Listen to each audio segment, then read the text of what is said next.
the matter? What do you believe? What do they believe?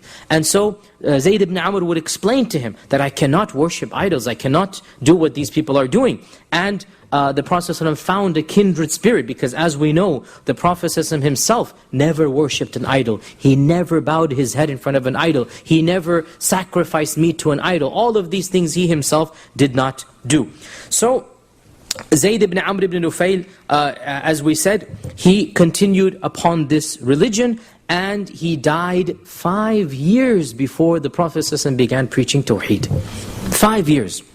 His son, Sa'id ibn Zaid, is one of the companions that unfortunately we as Muslims don't know much about, even though we should, because Sa'id ibn Zaid is one of the 10 who were promised Jannah.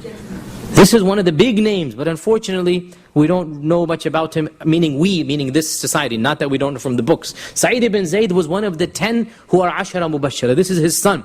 So one day he said, O Messenger of Allah, you know my father, you remember my father, and you remember what he was upon.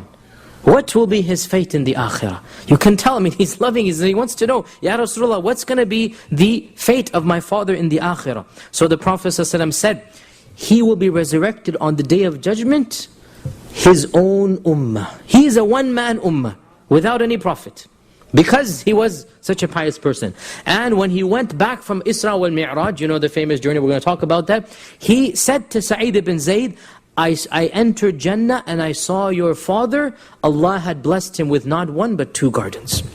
So this shows us that even before the coming of Islam, people managed to enter Jannah because they rejected idolatry. Because their fitrah, their innate nature told them that something is wrong. So Zayd ibn Amr ibn Nufail is a one-man ummah. This is a trivia question.